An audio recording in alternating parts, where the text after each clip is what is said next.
Hi Tom, thanks for meeting with me. Let's dive straight in and have a chat about what you spoke to me on the phone about earlier yesterday. Um, so by the sounds of it, there's a lot going on and you've got some concerns about Peter and about Jenny and safety around your son. Is that correct? Yeah. Am I following? Yeah. Yeah, beautiful. Okay. So you sounded quite distressed on the phone and it sounded like there was a lot going on in terms of the way Jenny might be treating Peter and her outbursts is what it sounded like you were saying on the phone. Is she doing something that you're concerned about? I think she's just really stressed lately, and I think she's just having outbursts due to stress. Okay. Is she having physical outbursts or is it just something that might be a bit... It has been physical. Okay, yep. Yeah. Alright. Right, so by the sounds of it, it sounds like she's doing some physical things that might be concerning for you and possibly affecting your son? Yeah. Yeah, okay. And you're thinking that she's stressed and that might be a point that's triggering her to react the way she's acting? Yeah, I've been, with a new job, I've been away for a bit longer, so... Okay, so you're working more... She's been a bit more one-on-one time with Peter, so... Yeah, okay. I think she's finding it a bit hard. Okay, yeah. Thank you for sharing that. So I'm just going to go over my limitation as my role, or in my role, sorry. So as your support worker, Tom, I'm bound by policies and procedures, and I'm in a lane and I've got to stick to my lane. I can make referrals and I can chat to you and I can be that ear to lean on and to listen to things and to kind of help guide and point you in a direction that might be able to help further. So just starting off with the privacy policy around what you've shared with me today and what you've mentioned on the phone, it sounds like there might be some physical abuse based off what you've told me today and yesterday on the phone, and it sounds like you're quite concerned about your son. And given that, the privacy policy and confidentiality policy that I'm just going to go over now is that you're bound by these policies and procedures, and given that, your consent, I'm not going to be sharing information obviously without your consent, but given the possible abuse that you've mentioned to me, I am required to, by law, to share that information. So there's only a few times that information will be shared without consent, obviously.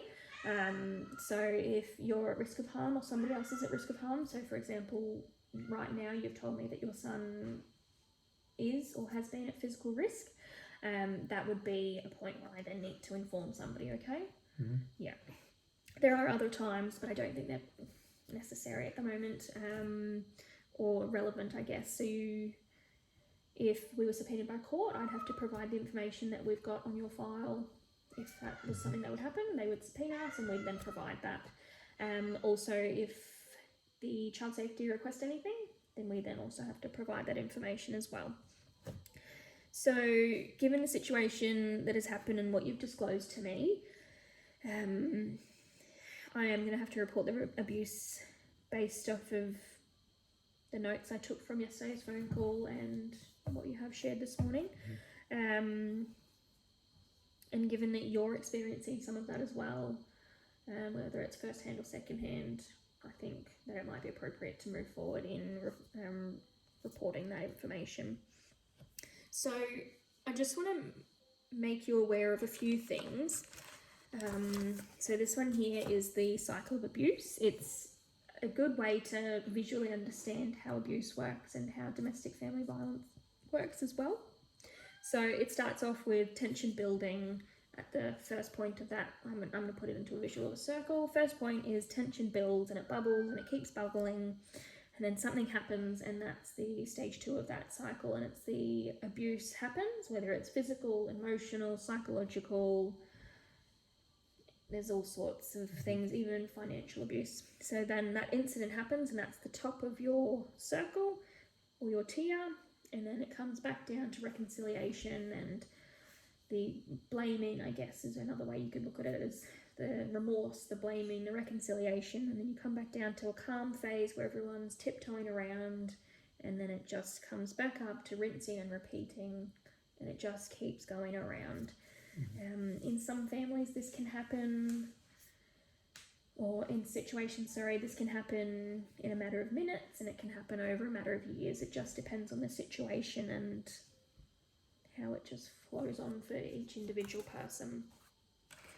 So looking at that, I'm going to mention some protections that you have access to under Family and Domestic Violence Act. So you've got the Domestic Violence Order, or DVO, you may have heard of them, I'm not sure. So that's a good thing to look at in terms of if you're thinking you need to get out and go. You can put a DVO out onto Jenny if you thought that that was something that was necessary. That would be a safeguard for yourself and your son. There are a few different things we can look at as well if you think that that might be too strong, or if that's something you are looking at. We can approach that later down the track. So there's some other options. So there's contact numbers here that I can provide you so that yourself and Peter are feeling safe in the house. You mentioned on the phone yesterday that sometimes when Jenny gets into her rages, as you mentioned, the cat was involved, your son's cat, and he was quite upset about that by the sounds of it. Yeah. Okay, so there's a program run by RSPCA here, and it's called the Pets in Crisis program. So they actually provide safe spaces or safe houses from volunteers or foster carers for their animals, and they'll take them for whatever period of time you think you'll need to take that action and get the pet into a safe space, and then you can then re-access your animal when you're free of that domestic violence and you're feeling that that's a safe space again for your pet. That might be something that Peter might appreciate, and yourself as well. And I've also got some numbers here. So you've got the 1-800-RESPECT. That's a phone number that you can contact. They provide services across Australia, whether it's over the phone. They can provide a range of different options. Information on family and domestic violence. They can do referrals to other services that you might be needing. Counselling, which is a good one if it's after hours and you can't reach somebody and you just need to have a vent, or you've had an incident and you just need to see if you're alone in it, which you never are, and it's never somebody else's fault. They can do safety planning, which is something I think we should look at, given that Peter is not as mobile as yourself and might need that extra support to be able to make sure that he feels safe and that you feel safe in your own home. They also do reports for disability, abuse and neglect. We've got DV Connect, which is a 24-hour service, and it's also a phone contact service as well. So they can do emergency transport from a situation.